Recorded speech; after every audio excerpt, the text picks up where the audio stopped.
नमस्कार, मैं हूं अमित पालित। साल 2020 का सबसे बड़ा जनादेश आ चुका है और दुनिया को लोकतंत्र का पाठ पढ़ाने वाले बिहार ने एक बार फिर से एनडीए की सरकार पर अपना भरोसा जताया है, मुहर लगाई है और नीतीश कुमार को मुख्यमंत्री बनाने का जनादेश भी दे दिया है। बिहार ने प्रधानमंत्री मोदी के विजन की जबरदस्त समर्थन को दिया है और कांटे की टक्कर में एनडीए को बिहार विधानसभा की 243 सीटों में से 125 सीटों पर जीत मिली है, जो बहुमत के जादुई आंकड़े 122 से 3 सीट ज्यादा है। जबकि तेजस्वी यादव के नेतृत्व वाले महागठबंधन को भी 110 सीटें मिली हैं। इस बार के बिहार चुनाव में असदुद्दीन ओवैसी की पार्टी ने सबको हैरान किया, क्योंकि सीमांचल इलाके में ओवैसी की पार्टी ने 5 सीटें जीती हैं।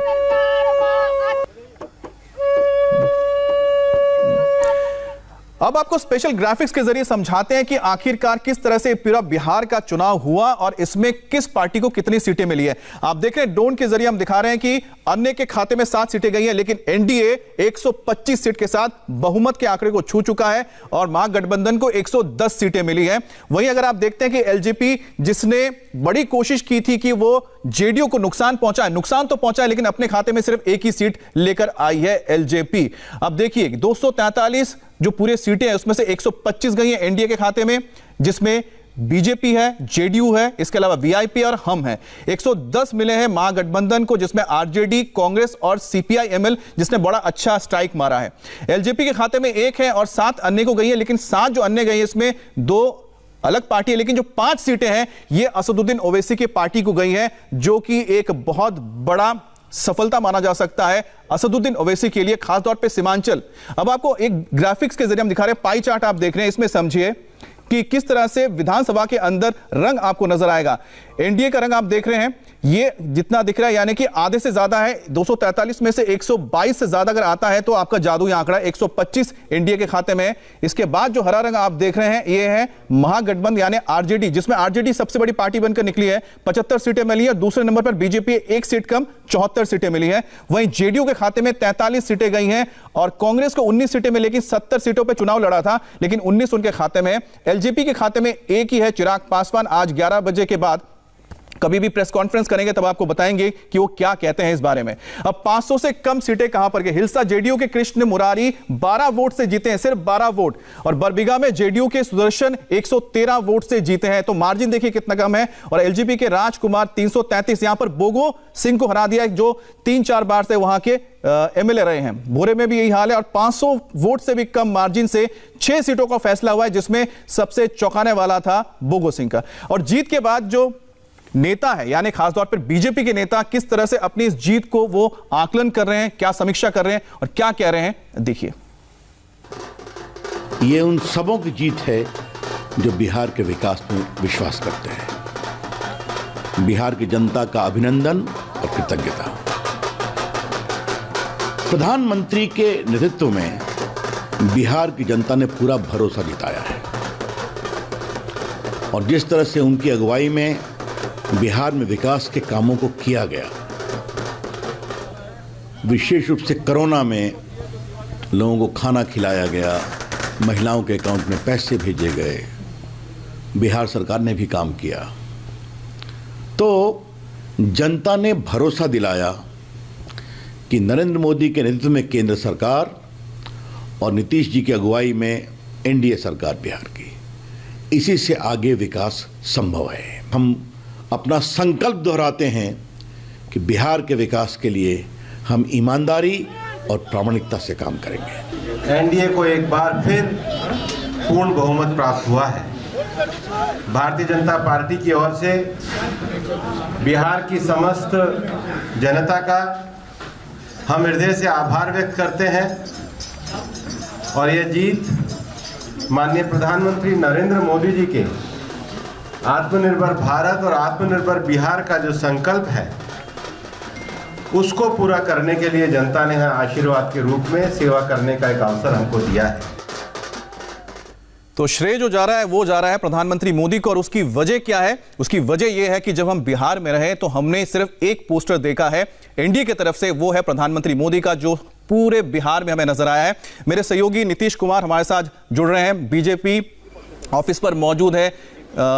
राजेश कुमार और साथ ही भास्कर जो मेरे सहयोगी वो तेजस्वी के घर के बाहर है। लेकिन नीतीश से हम इसलिए बात करेंगे क्योंकि नीतीश, आप नीतीश कुमार के घर के बाहर मौजूद हैं और नीतीश चंद्र हमें बताएंगे कि आखिरकार वहां पर किस तरह का माहौल है, क्योंकि रात भर तो टेंशन चलता रहा। नीतीश, क्या अब वहां पर वो खुशी का माहौल, वो जश्न का माहौल दिख रहा है? देखिए, ये मुख्यमंत्री आवास है एक अन्य मार्ग जहां मैं अभी खड़ा हूं और यहां पर कोई अभी जश्न जैसी बात नहीं है, लेकिन ये ज़रूर है कि कल देर रात तक जिस तरह से एक उधेड़-बुन वाली स्थिति बनी रही और उसके बाद जश्न काफ़ी देर रात तक चला, चाहे बीजेपी दफ्तर हो या जेडीयू का दफ्तर हो, तो अब कह सकते हैं कि जो रात जो है इससे एक रात पहले की बात करें वो बेचैनी वाली रात थी। क्या होगा पता नहीं, एग्जिट पोल के नतीजे जिस तरह आए थे सबकी धड़कनें बढ़ी हुई थी, लेकिन जो अभी रात बीती है उसमें सब ने राहत की सांस ली है। नतीजे आ चुके हैं, तस्वीर साफ हो चुकी है। अब सबको इंतजार है कि अब आगे क्या कुछ होगा। तो आगे मेरे ठीक पीछे जो मुख्यमंत्री आवास है यहाँ एक मुख्य गतिविधि होगी। जेडीयू के जो कोर नेता हैं, नीतीश कुमार के जो करीबी नेता हैं, वो सब यहाँ पर थोड़ी देर में पहुँचेंगे। उनके साथ नीतीश कुमार विचार विमर्श करेंगे और इसके अलावा जो विधायक जीते हैं अभी, बीजेपी के हों या जेडीयू के हों, सभी पटना पहुँचेंगे अपने अपने क्षेत्र से। दोनों पार्टियों के विधायक दल की अलग अलग बैठक होगी, फिर उसके बाद एनडीए विधायक दल की बैठक होगी, लेकिन ये सारी बैठकें आज ही हो जाएंगी ये अभी स्पष्ट नहीं है क्योंकि अभी सारे विधायक पहुंचे नहीं हैं। लेकिन नीतीश, कुल मिलाकर नीतीश कुमार इस वक्त राहत की सांस ले रहे होंगे, आराम से वो अपनी सुबह बिता रहे होंगे। चलिए रुक कर लेते हैं हम जरा बीजेपी ऑफिस का। आखिरकार बीजेपी ऑफिस में क्या हालात है, क्योंकि हमने देखा था दिल्ली में जो बीजेपी ऑफिस है वहां पर तो बहुत जश्न मनाया जा रहा था। राजेश, आपको क्या नजर आ रहा है वहां? देखिए, फिलहाल जो बीजेपी के कार्यकर्ता थे देर रात यहां से गए हैं, देर रात सेलिब्रेट करके गए हैं, क्योंकि आपने देखा होगा कि 11 बजे रात के बाद ही उन्हें सेलिब्रेट उत्सव मनाने के लिए कहा गया था। तो फिलहाल इक्का दुक्का बीजेपी कार्यकर्ता यहां पे पहुंच रहे हैं। BJP state president Sanjay Jaiswal अभी थोड़ी देर पहले आए हैं और उसके बाद कार्यकर्ता आ रहे हैं। इस वक्त पोस्टर्स लगाए जा रहे हैं, यहाँ पे 2 बड़े होर्डिंग जो है वो लगाए गए हैं जिसमें धन्यवाद बिहार जो है वो कहा गया है, लिखा गया है। यही पोस्टर्स हमने कल दिल्ली बीजेपी ऑफिस में भी देखे थे। तो फिलहाल बीजेपी के नेता आने शुरू हो गए हैं अमित, और थोड़ी देर में कार्यकर्ता भी पहुंचेंगे। हमें बताया गया कि यहाँ बड़ा सेलिब्रेशन होने वाला है, बड़ा उत्सव जो है वो होने वाला है। बीजेपी के कार्यकर्ता जो यहाँ पे पहुंचे हैं अमित, कुछ से बात हुई हमारी, उनका कहना है कि इस बार बड़े भाई के रोल में बीजेपी है, तो सीएमशिप की मांग कर रहे हैं। कह रहे हैं कि नीतीश कुमार जो है बड़ा दिल दिखाएं और इस बार बीजेपी को सीएम की कुर्सी देते हैं। हालांकि बड़े नेताओं की तरफ। राजेश, आपने जो ये बात कही है, इस बात को जानने के लिए जरा दिल्ली चलते हैं, क्योंकि दिल्ली के जो मुख्यालय में सहयोगी है मेरे आनंद प्रकाश पांडे, वो मौजूद है। आनंद, वहां पर आज क्या होने जा रहा है? सुनने में आ रहा है कि बड़ा आयोजन वहां पर है, लेकिन क्या सीएम कौन होगा इसको लेकर भी कहीं पर आपको कोई कुछ आवाज सुनाई दी, कोई संशय है दिल्ली में? जी देखिए, जो दिल्ली के बीजेपी कार्यकर्ता हैं वो कल शाम 3 बजे से ही यहाँ पे जश्न मना रहे थे और कल देर रात तक उन्होंने जश्न मनाया। लेकिन जिस तरह से मतगणना में देर तक चलती रही तो उनको कहा गया कि अब कल आइए, यानी कि आज उनको समय दिया गया। दिल्ली बीजेपी कार्यकर्ताओं को कहा गया 4 बजे यहाँ से आज जश्न मनाया जाना शुरू होगा और शाम को ही प्रधानमंत्री नरेंद्र मोदी आएंगे, बीजेपी पार्लियामेंट्री बोर्ड के तमाम सदस्य यहाँ पर आएंगे, बीजेपी के अध्यक्ष जेपी नड्डा आएंगे और यहाँ से उनका संबोधन भी होगा। और साथ ही साथ जो बीजेपी संसदीय बोर्ड की बैठक है बताया जा रहा है वो भी शाम को आज हो सकती है, जिसमें ऑब्जर्वर भेजने का फैसला हो सकता है।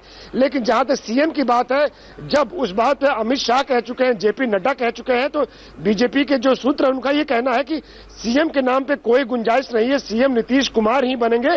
और जो डिमांड की जा रही है बीजेपी कार्यकर्ताओं से, स्वाभाविक तौर से ये मांग हो सकती है कि बीजेपी बड़ी पार्टी मांग हो सकती है, लेकिन और बीजेपी के भरोसे ही इस पर आला कमान फिलहाल कुछ भी कह नहीं रहा है, क्योंकि पहले ही प्रधानमंत्री मोदी भी जो रैलियां हुई थी बिहार में, हर रैली में उन्होंने कहा था कि सीटें किसकी कितनी भी आए लेकिन मुख्यमंत्री नीतीश कुमार ही होंगे। यह संदेश पहले ही प्रधानमंत्री मोदी ने दे दी थी। तेजस्वी के घर जाना जरूरी है, क्योंकि तेजस्वी के घर पर फिलहाल क्या हालात है मेरे सहयोगी भास्कर बताएंगे। भास्कर, वहां पर क्या माहौल है? क्या कोई लोग उनसे मिलने आ रहे हैं? क्या उनके बीच में कोई बातचीत हो रही है? क्योंकि जिस तरह से आरोप लगा रहे हैं कि धांधली हुई है, उसके बाद कोई हलचल देखने को मिली आपको?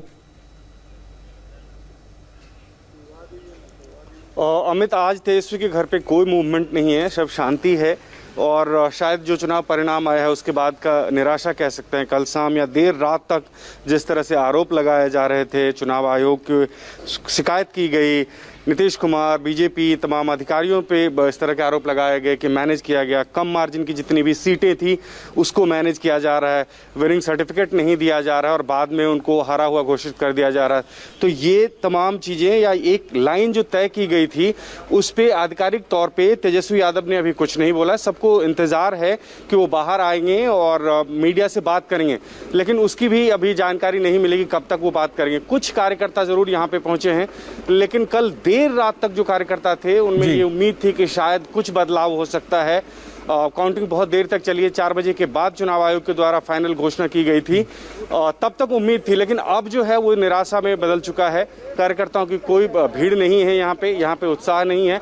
जो 1-2 कार्यकर्ता आ रहे हैं उनमें गुस्सा है इस बात का कि 110 के बाद से हमारा आंकड़ा नहीं बढ़ा और ये कहीं न कहीं मैनेज किया गया, ये आरोप लगाया जाए। रात में एक बार ऐसी स्थिति हुई थी कि कुछ कार्यकर्ता कह रहे थे कि हम आंदोलन करेंगे, सड़कों पे उतरेंगे, जेपी से बड़ा आंदोलन करेंगे, और ये सब जो कुछ भी होगा वो तेजस्वी के बयान के बाद होगा।